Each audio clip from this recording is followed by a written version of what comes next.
Welcome back to The Word. I'm your host, Max Dutton, reporting for the Baker Orange. According to the Baker Orange website, Baker University officials announced the decision to cut a total of 18 faculty and staff positions, 4 majors and 2 minors, to take effect in the fall of 2021. This decision is due to financial hardships from the COVID-19 pandemic. A 6-person faculty committee made the decision on what positions and majors to cut, and it was then approved by President Lynn Murray and the Board of Trustees. Dean of the College of Arts and Sciences, Darcy Russell, explained that the program reductions were determined on the basis of low enrollment numbers in comparison to other programs. As a result, Baker will no longer offer a major or minor in French or German, leaving Spanish as the only option for a world language major. Further, theater and philosophy programs will be reduced to a minor only. Randy Flowers, the Assistant Dean of Students here at Baker, recently won the Outstanding Programmer Award from the National Association for Campus Activities. This award was given to someone who exemplifies outstanding achievement in the field of campus activities advisement. We sat down with Randy Flowers to further understand his great accomplishment. It's a nomination process. It allows up to, I think, 3 letters of recommendation to be turned in. Dylan Court, the president of Student Activities Council, was one of the people that helped submit this award. Also, I know a professional who's the vice president at another college here in Kansas. He had submitted it, and I believe Dr. Bailey had submitted a letter. And so they submit these letters on behalf of me, and then a review committee reviews all of the applicants and chooses one awardee. So I was in a meeting at the time. Nowadays with COVID, where our meetings are through Zoom, so you have your email on one screen, and on the other screen you have Zoom always going, it seems. And I was like, whoa, that just came through. And so I was really thrown off. I was really happy. I know I give a lot of hours to the school, but also at the same point, I have a lot of students and faculty staff that dedicate their time to what we do here at the university. And so I think it's just an honor to recognize everything we do here. COVID-19 has affected everyone in a different way. For most people, it has limited what they can do. Marissa and Dara checked in with Baker students to see how they stay active and keep themselves in a good headspace during this pandemic. Hey Baker Wildcats, this is Marissa SCHIMKE.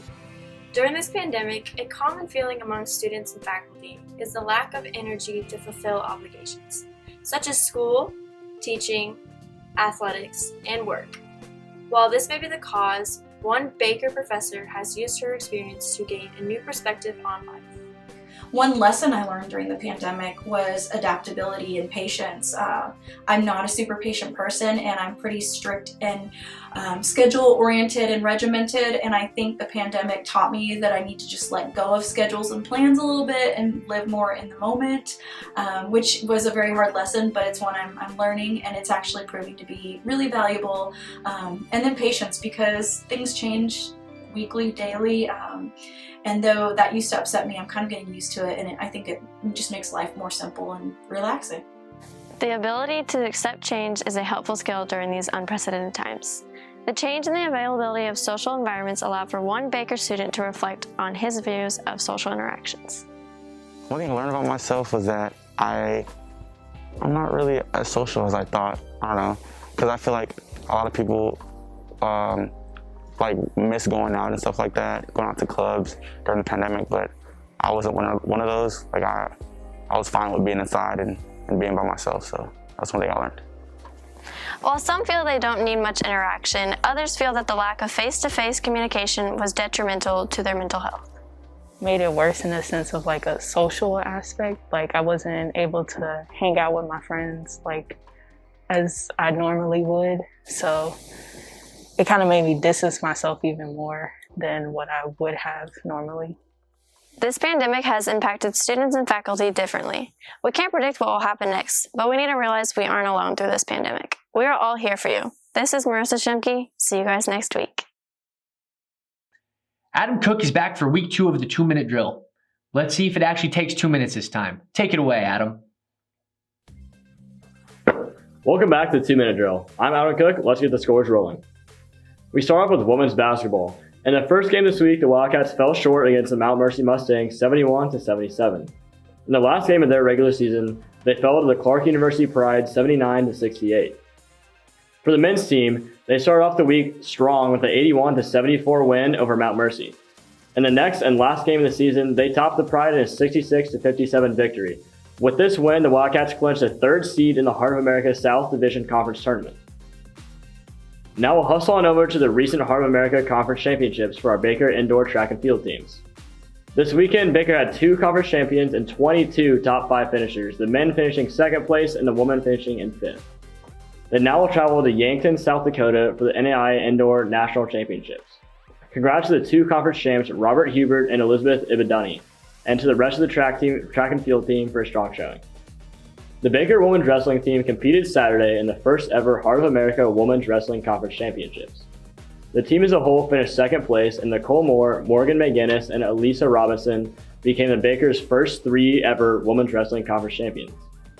The baseball team took action this week, beating St. Mary's 11-1. In their next game, they fell just short of Columbia 10-12. In their last game of the week, they were able to top Tabor College in a 5-7 final. That's all we got for this edition of the 2-Minute Drill. Congrats to our conference winners and good luck to those moving on to either their conference or NAIA national tournaments. Thanks for watching, and we'll see you next week. Back to you, Max. At least it was 2 minutes. This week's Wildcat of the Week goes to senior Liam Barnsby. Liam has now qualified for the NAIA National Championships in cross country, indoor track, and outdoor track. Liam is the first athlete in Baker history to accomplish this feat.